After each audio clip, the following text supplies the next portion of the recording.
We start this hour at the White House, where President Trump met today with a top North Korean official. And this afternoon, Yong Chol spent more than an hour inside the Oval Office with the president.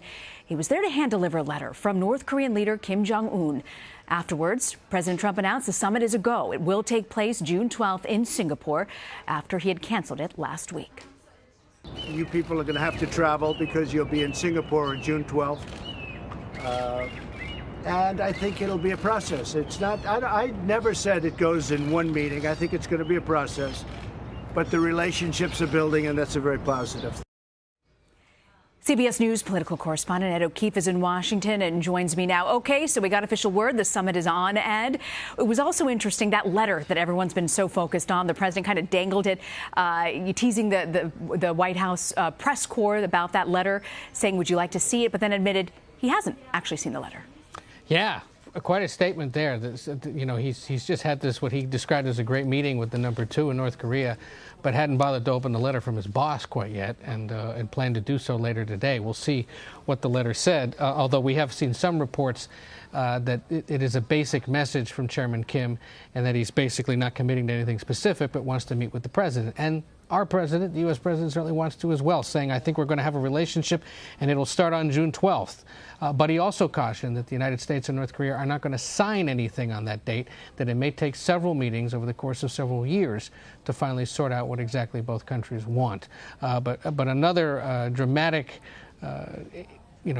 day at the White House, with the president basically teasing not only the press corps, but arguably the world, saying that you'll have to show up in Singapore on the 12th to learn more, and saying that perhaps he would reveal the contents of that letter at a later time. Kim Yong Chol is the vice chairman of North Korea, highest-ranking U.S. official to visit the White House, and the first North Korean official to visit the White House in 18 years. Bill Clinton met with a military aide to the former Chairman Kim during similar but failed diplomatic negotiations. The president also saying that, among other things, they discussed the end of the Korean War, noting that it had lasted almost 70 years, and that was among the topics of discussion. So, the president now heads to Camp David for the weekend, where we're told by White House officials he'll continue planning for the summit. I also want to bring in CBS News Washington correspondent Paula Reid. Paula, the president said that the maximum pressure campaign, he says, I don't even want to use that term because we're getting along. The relationship now is as good as it's been in a long time. Are you surprised to hear the president say that?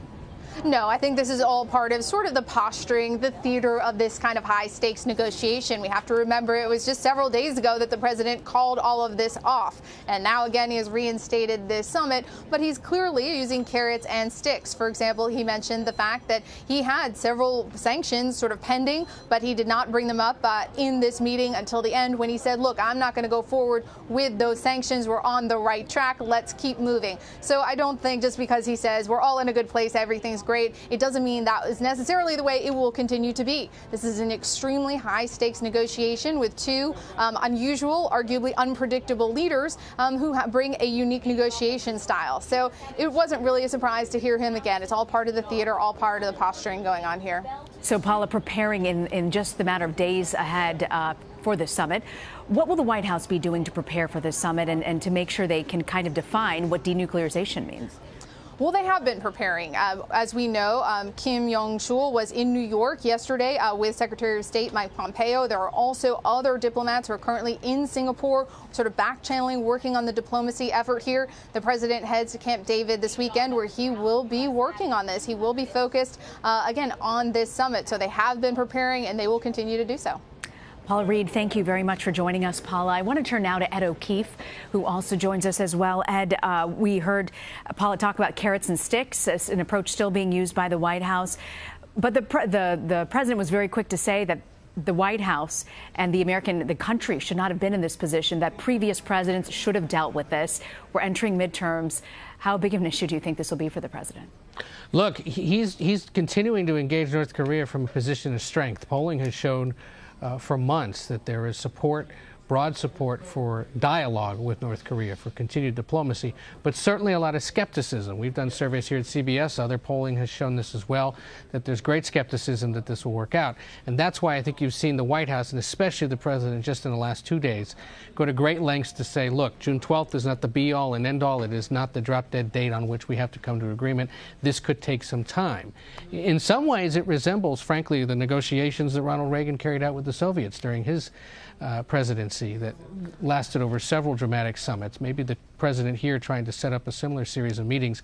And the way he teased it today, saying, you know, tune in and see you in Singapore, definitely designed to add a bit of his signature dramatic flourish to all of this.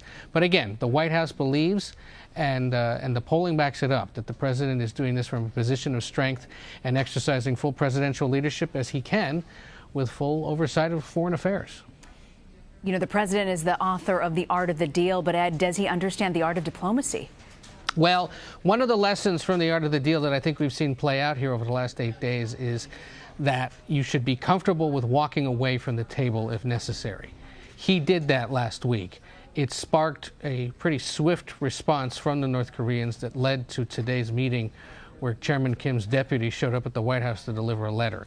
That wasn't in the cards 8 days ago. The president has sparked it. In essence, North Korea had to come all the way to Washington, to his front door, to his desk, in order to ensure that this was going to continue. On the global stage, that is going to be seen as a sign of diplomatic strength, and certainly something that suggests that the president is in control of maintaining the schedule and perhaps to some extent the content of the conversations. You know, Ed, my big question still remains, I think it's everyone's big question, is they're so far apart on defining what denuclearization means. How do they bridge that gap? And how do both men show up to this summit? They both clearly want to be able to say they scored a win. How are they able to do that on June 12th? I think part of the way they do that is by redefining success. And the president, again, has been doing that for the last 2 days, saying it may not take just one meeting, it could take several meetings and several years. And so if that is the understanding going into this, then perhaps the president believes he'll be able to walk out of it saying, look, we've started a conversation. We'll see where this goes. It could take a while.